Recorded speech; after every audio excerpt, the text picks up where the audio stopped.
Hi all, welcome back to Malnad blogs Kannada. ಎಲ್ಲರೂ ಹೇಗಿದ್ದೀರಾ? ಎಲ್ಲರೂ ಚೆನ್ನಾಗಿದ್ದೀರಾ ಅಂತ ಅನ್ಕೋತೀನಿ. ಇನ್ನು ನನ್ನ ಇವತ್ತಿನ ಡಯಟ್ ರೂಟೀನ್ ಬಗ್ಗೆ ನಾನು ನಿಮ್ಮ ಜೊತೆ ಶೇರ್ ಮಾಡ್ಕೊಂಡಿದ್ದೀನಿ. ಬಟ್ ತುಂಬ ಚೆನ್ನಾಗಂತೂ ಹೋಗಿದೆ ಅಂತ ಹೇಳೋಕ್ಕಾಗಲ್ಲ. But okay, not bad. ಕೆಲವೊಂದೊಂದು ಸಲ ಏನು ಆಗುತ್ತೆ ಅಂದರೆ ನೀಟಾಗಿ ನಮ್ಮ ಡಯಟನ್ನು ನಾವು ಕಂಪ್ಲೀಟ್ ಮಾಡೋಕ್ಕಾಗೋದೇ ಇಲ್ಲ. ಯಾಕಂದರೆ ನಮ್ಮ ಮನೇಲಿ ಎಲ್ರಿಗೂ ಮಾಡಿರುವಂಥದ್ದನ್ನೇ ತಿನ್ನಬೇಕಾಗತ್ತೆ. ಸ್ವಲ್ಪ ಕ್ವಾಂಟಿಟಿ ನೋಡಿಕೊಂಡು ಕಡಿಮೆ ಮಾಡಿಕೊಂಡು ಮ್ಯಾನೇಜ್ ಅಂತೂ ಮಾಡ್ಕೊಂಡಿದ್ದೀನಿ. ನೋಡೋಣ ಇವತ್ತಿನ ದಿನ ಎಲ್ಲ ಹೇಗಿತ್ತು ಅಂತ ಹೇಳಿ. ಇನ್ನು ಬೆಳಗ್ಗೆ ಎದ್ದೇಳ್ಬೇಕಾದ್ರೆ ಸ್ವಲ್ಪ ತಡ ಆಗಿತ್ತು. ಎಕ್ಸಸೈಸು ಮಾಡ್ಕೊಳಕ್ಕಾಗಿಲ್ಲ, ವಾಕಿಂಗ್ ಹೋಗೋಕ್ಕಾಗ್ತಾ ಇಲ್ಲ. ವಾಕಿಂಗ್ ಹೋಗಕ್ಕೆ ಸ್ಟಾರ್ಟ್ ಮಾಡೋಕ್ಕೆ ಆಗ್ತಾ ಇಲ್ಲ, ಯಾಕಂತ ಗೊತ್ತಿಲ್ಲ. ಸ್ಟಾರ್ಟ್ ಮಾಡಬೇಕು. ಸ್ವಲ್ಪ ಹುಷಾರಿಲ್ಲ ಆಗಿತ್ತು, ಅಂದರೆ ಹೆಲ್ತ್ ಪ್ರಾಬ್ಲಮ್ ಆಗಿತ್ತು, ಆ ಕಾರಣಕ್ಕೂ ಹೌದು. ಇನ್ನು ಇವತ್ತು ಬಿಸಿ ನೀರು ತಗೊಂಡಿದ್ದಾದ್ಮೇಲೆ ನಾನು ಐಸ್ ಕ್ಯೂಬ್ಸ್ ಮಾಡಿಟ್ಟಿದ್ದೆ ಅಲ್ವಾ, ಸೊ ಅದ್ರದ್ದು ಒಂದು ಲೋಟ ಜ್ಯೂಸ್ ತಗೊಂಡೆ. ಬಟ್ ಇದನ್ನ ತಗೊಳ್ಳೋದ್ರಿಂದ ನನಗೆ ಏನೋ ಒಂಥರ ರಿಫ್ರೆಶ್ಮೆಂಟ್ ಸಿಗುತ್ತೆ. ಬಟ್ ಇದಂತೂ ಹೆಲ್ತಿಗೆ ತುಂಬಾನೇ ಒಳ್ಳೇದು. ಇದರಲ್ಲಿ ಕರಿಬೇವಿದೆ, ನೆಲ್ಲಿಕಾಯಿ ಇದೆ, ಮತ್ತೆ ಬೀಟ್ರೂಟ್ ಅದೆಲ್ಲ ಇರೋದ್ರಿಂದ. ಇನ್ನು ಇವತ್ತಿನ ಬೆಳಗ್ಗೆ ತಿಂಡಿಗೆ ಅಂತ ಹೇಳಿ ನಾನು ಬೆಲ್ಲದ ಗೆಣಸ್ ಅಂತ ಹೇಳ್ತಾರಲ್ಲ, ಸ್ವೀಟ್ ಪೊಟ್ಯಾಟೊ, ಅದನ್ನ ನಾನು ಬೇಯಿಸ್ಕೊಂಡಿದ್ದೆ. ಇದು ನನ್ನ ಫೇವ್ರೇಟ್ ಆಯ್ತಾ. ಆಕ್ಚುಲಿ ಚಿಕ್ಕ ವಯಸ್ಸಿಂದನೂ ಅಷ್ಟೇ ಈ ಸ್ವೀಟ್ ಪೊಟ್ಯಾಟೊ ಅಂದ್ರೆ ನಂಗೆ ತುಂಬಾನೇ ಇಷ್ಟ. ಇದನ್ನ ಹಾಲ್ ಜೊತೆ ಹಾಕೊಂಡು ಸ್ವಲ್ಪ ಶುಗರ್ ಎಲ್ಲ ಆ್ಯಡ್ ಮಾಡ್ಕೊಂಡು ತಿನ್ನೋದಂದ್ರೆ ತುಂಬಾ ಇಷ್ಟ ಆಗುತ್ತೆ. ಕೊಬ್ಬರಿ ಎಣ್ಣೆ ರೇಟ್ ಒಂದು ಜಾಸ್ತಿ ಆಗಿದೆ. ಅಂದ್ರೆ ಇದು ಅರ್ಧ ಕಿಲೋ, ನಾವು ಯಾವಾಗ್ಲೂ ಗಾಣದ ಎಣ್ಣೆನೆ ತಗೊಂಡ್ಬರೋದು. ಈ ಸಲ ಖಾಲಿ ಆಗಿತ್ತು, ಹೋಗಿ ತರೋಷ್ಟು ಟೈಮು ಇರ್ಲಿಲ್ಲ.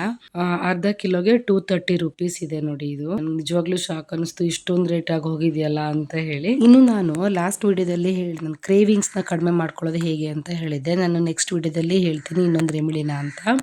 ಇನ್ನೊಂದು ರೆಮಿಡಿ ಅಂತ ಅಂದ್ರೆ ಬೇರೆ ಏನೂ ಇಲ್ಲ, ಆಪಲ್ ಸೈಡರ್ ವಿನೆಗರ್. ಅದನ್ನು ನಾವು ಬೆಳಗ್ಗೆ ಮುಂಚೆ ಎದ್ದಿದ ತಕ್ಷಣ ಒಂದು ಲೋಟ ಬಿಸಿನೀರಿಗೆ 1 ಸ್ಪೂನ್ ಅಷ್ಟು ಆಪಲ್ ಸೈಡರ್ ವಿನೆಗರ್ನ ಹಾಕಿ ಕುಡಿಯೋದ್ರಿಂದನೂ ಕೂಡ ನಮ್ಮ ಕ್ರೇವಿಂಗ್ಸ್ ತುಂಬಾನೇ ಕಡಿಮೆ ಆಗುತ್ತೆ. ಅದು ಕೂಡ ನಮ್ಮ ವೆಯ್ಟ್ ಲಾಸ್ಗೆ ತುಂಬಾನೇ ಹೆಲ್ಪ್ ಆಗುತ್ತೆ. ಊಟಕ್ಕಿಂತ 1 ಅವರ್ ಮೊದಲು ನಾವು ಅದನ್ನು ತಗೊಳ್ಳೋದ್ರಿಂದ ನಮಗೆ ಹಸಿವುನ ತುಂಬಾ ನೀಟಾಗಿ ಅದು ಕಂಟ್ರೋಲ್ ಮಾಡುತ್ತೆ ಅಂತಾನೆ ಹೇಳ್ಬೋದು. ಅದು ಕೂಡ ನಮ್ಮ ವೆಯ್ಟ್ ಲಾಸ್ಗೆ ತುಂಬಾನೇ ಹೆಲ್ಪ್ ಆಗುತ್ತೆ. ನೀವು ಬೇಕಾದ್ರೆ ಟ್ರೈ ಮಾಡ್ಬೋದು. ಇನ್ನು ನೀವು ಎಷ್ಟೇ ವೆಯ್ಟ್ ಲಾಸ್ ಮಾಡ್ತಾ ಇದ್ದೀರಾ, ಡೈಲಿ ನೀವು ಎಲ್ಲ ತರ ಪ್ರಯತ್ನ ಪಡ್ತಿದ್ದೀರಾ ಅಂತ ಅಂದ್ರೂ ವಾಕಿಂಗು ಎಕ್ಸಸೈಸು ಮಾಡಿಲ್ಲ ಅಂದ್ರೆ ತುಂಬಾ ನಿಧಾನ ಆಗುತ್ತೆ. ನಂದು ಕೂಡ ಇವಾಗ ಅದೇ ತರ ಆಗ್ತಿರೋದು. ಇನ್ನು ಪೀರಿಯಡ್ಸ್ ಟೈಮ್ ಬಂತು, ಪೀರಿಯಡ್ಸ್ ಏನಾದ್ರು ಆಯ್ತು ಅಂದ್ರೆ ಆಗ್ಲೂ ಕೂಡ ಪೀರಿಯಡ್ಸ್ ಟೈಮಲ್ಲೂ ನಮ್ಮ ವೆಯ್ಟ್ ಜಾಸ್ತಿ ತೋರಿಸುತ್ತೆ. 1 kg, 1.5 ಅಥವಾ 2 kg ಅಂತೂ ಜಾಸ್ತಿನೇ ತೋರಿಸುತ್ತೆ. ಕೆಲವೊಂದ್ಸಲ ಸ್ಟ್ರಕ್ ಆಗಿರೋ ಥರ ತೋರಿಸುತ್ತೆ. ಬಟ್ ಈ ಪೀರಿಯಡ್ಸ್ ಟೈಮಲ್ಲಿ ನಾವು ಎಕ್ಸಸೈಸ್ ಎಲ್ಲ ಮಾಡದೇ ಇದ್ರೆ ಓಕೆ. ಬಟ್ ಮಾಡೋ ಥರ ನಿಮಗೆ ಕಂಡೀಷನ್ಸ್ ಇತ್ತು ಅಂದರೆ ಖಂಡಿತ ಮಾಡ್ಬೋದು. ಇಲ್ಲ ಮಾಡೋಕ್ಕಾಗಲ್ಲ, ಸ್ವಲ್ಪ ಪೇಯ್ನ್ ಎಲ್ಲ ಇದೆ ಅಂತ ಅಂದರೆ ಮಾಡದೇ ಇರೋದು ಒಳ್ಳೆಯದು ಅಂತ ನನಗನ್ಸುತ್ತೆ. ಇನ್ನು ಆ್ಯಕ್ಚುಲಿ ಹೇಳ್ಬೇಕಂತಂದರೆ ಪೀರಿಯಡ್ಸ್ ಟೈಮಲ್ಲಿ ಸ್ವಲ್ಪ ರೆಸ್ಟ್ ಮಾಡೋದು ಒಳ್ಳೆಯದು. ಬಟ್ ಅದು ಏನಾಗ್ಬಿಡುತ್ತೆ ಅಂದರೆ ಒಂದು 3-4 ಡೇಸ್ ನಾವು ರೆಸ್ಟ್ ಮಾಡಿಬಿಟ್ವಿ ಅಂದರೆ ಆ ನಂತರ ನಮಗೆ ಮಾಡೋಕ್ಕಾಗೋದೇ ಇಲ್ಲ, ಅಲ್ಲಿ ಸೋಂಬೇರಿತನ ಆಗಿಬಿಡುತ್ತೆ. ಆ ಕಾರಣಕ್ಕೆ ಲೈಟಾಗಿ ಮಾಡಿಕೊಂಡ್ರೆ ಓಕೆ.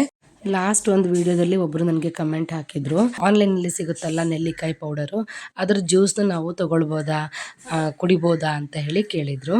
ನಾನು ಅವ್ರಿಗೆ ಹೇಳಬೇಕು ಅಂತ ಅಂದರೆ ನಮಗೂ ಆ ಥರ ಪೌಡರ್ಗಳನ್ನು ನಾನು ರೆಫರ್ ಮಾಡೋಕ್ಕೆ ಹೋಗೋದಿಲ್ಲ.